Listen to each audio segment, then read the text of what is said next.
Our final speaker, code 231, spoken differences.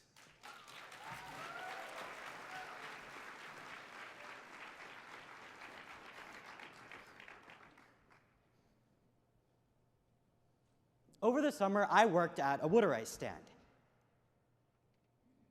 You know, like water ice? Like frozen water?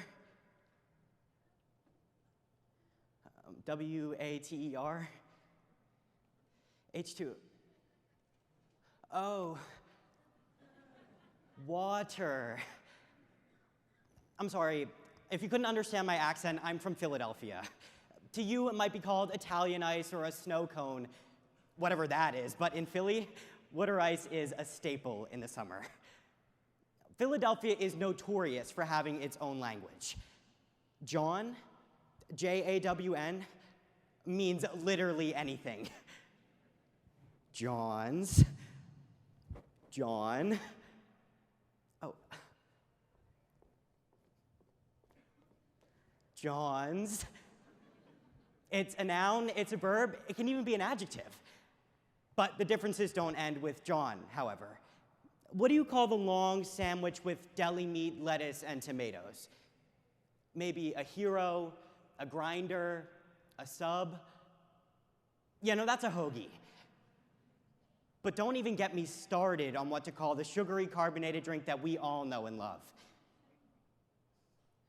I wouldn't be caught dead calling that pop. Because it's soda.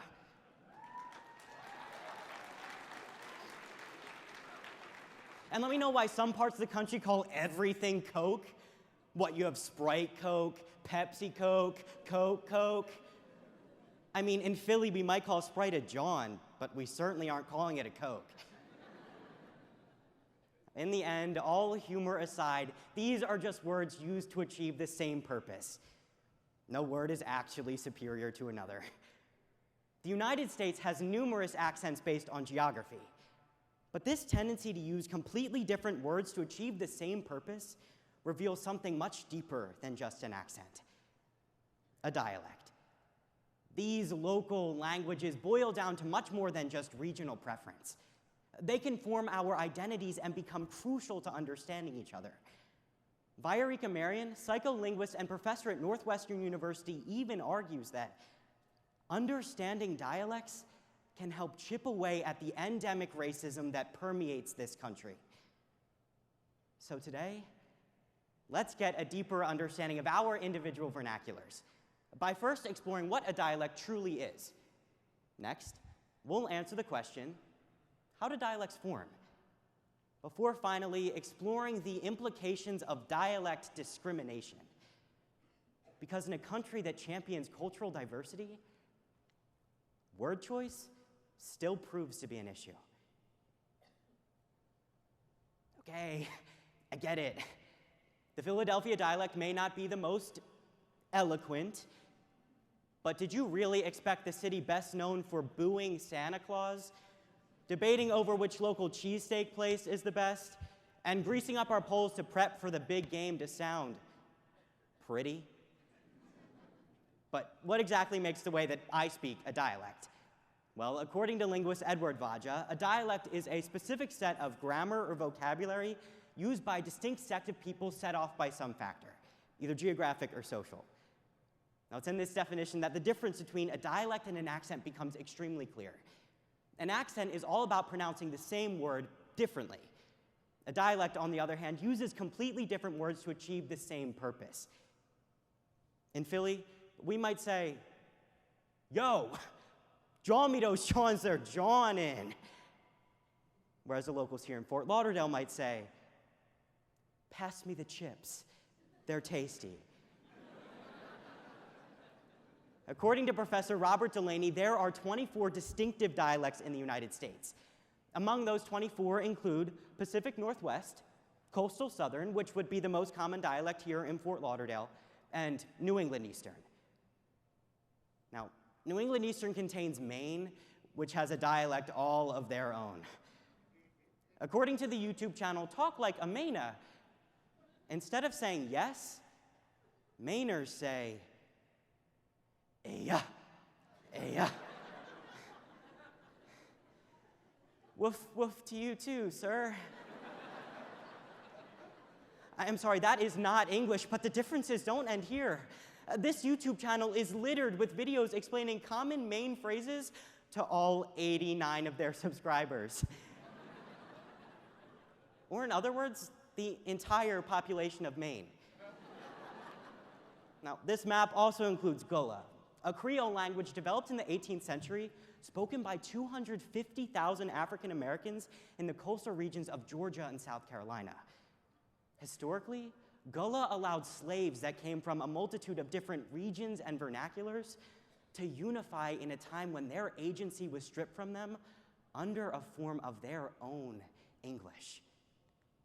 American English is a language defined by many smaller distinct languages, keeping true to what our country is known for, a melting pot of cultures and traditions. Now, my home state of Pennsylvania is full of dialects. Pittsburgh being just as bad as the one that I know all too well. When you address a group of people, you might say you all, or if you're from the South, y'all. In Philly, it's yous. But in Pittsburgh,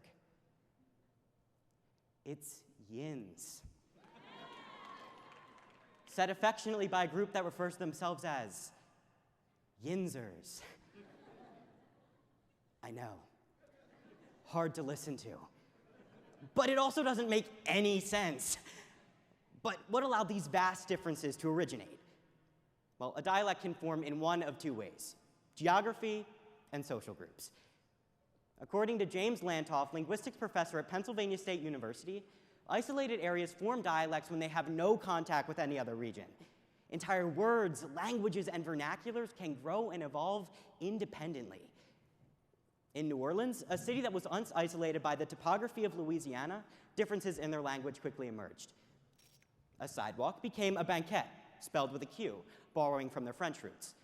An avocado became an alligator pear, which sounds equally terrifying and tasty. On the other hand, according to Richard Nordquist, professor of English and rhetoric at Armstrong State University, a social dialect, or a sociolect, is a set of linguistic structures representing differences in vernaculars based solely in areas such as age, race, and gender. According to Janet Holmes, author of An Introduction to Sociolinguistics, men use double negation more frequently than women across all social groups. In the lower working and middle classes, men are 31% more likely to use double negation. And there are even instances of the use of multiple negation in some of the highest socioeconomic groups. In the second presidential debate, Donald Trump was quoted saying, "I'm not unproud," regarding his use of Twitter. And while this use of double negation may seem trivial, it is these differences that represent something much larger in today's society. Because in the end, according to Walt Wolfram, author of Language in the USA, it's not what you say that matters socially. It's who you are when you say it. And it's in these sociolects that problems tend to arise. African American vernacular English is subject to constant prejudice in our society. Rachel Gentile, friend of Trayvon Martin, was misunderstood and ridiculed at Martin's murder trial because of her use of AAVE. Just minutes before his death, Gentile was on the phone with Martin and heard someone scream, "Get off." When asked, "Could you tell who was saying that?" Gentile responded in AAVE, "I could, and it was Trayvon." But what was transcribed was, "I couldn't hear Trayvon." Gentile's testimony, spoken in her dialect, was misunderstood and transcribed incorrectly. Therefore, the definitive proof that Gentile could have provided was disregarded. And in the eyes of the jury, she came off as ignorant and uneducated, a witness that wasn't credible.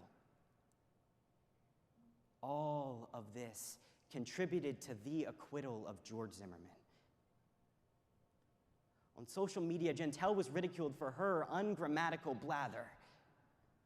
But as Professor John Rickford, one of the world's leading experts in AAVE, says, Gentile is fluent in a variety of English that's been in existence for centuries. Had the court, reporter, or jury been more aware of dialects, perhaps the trial would have ended differently. However, not every implication is this dire. According to a study done at the University of Cambridge, children who fluently speak 2 dialects share the same increases in memory, attention, and cognitive flexibility as bilingual children. According to Dr. Antonow, systematically switching between 2 forms of a language, even quite similar ones, seems to provide the mind the extra stimulation that leads to higher cognitive performance. In other words, children who fluently speak both AAVE and standard American English share the same cognitive benefits as children who fluently speak both Spanish and English. Fostering dialects here in America can only lead to positive changes, increased cognitive performance, and inclusion for all. Now, it's clear that dialects are more than just a difference in word choice. Dialects often highlight the inherent differences that age, race, and gender can sometimes create, but they also reflect what allows our country to be the melting pot of culture and tradition that it truly is. So whether you choose to call it a Coke, a pop, or a soda, remember that in a time when it seems like our unspoken differences are keeping us apart, it's our spoken differences that can quench our thirst for understanding and bring us closer together as a nation.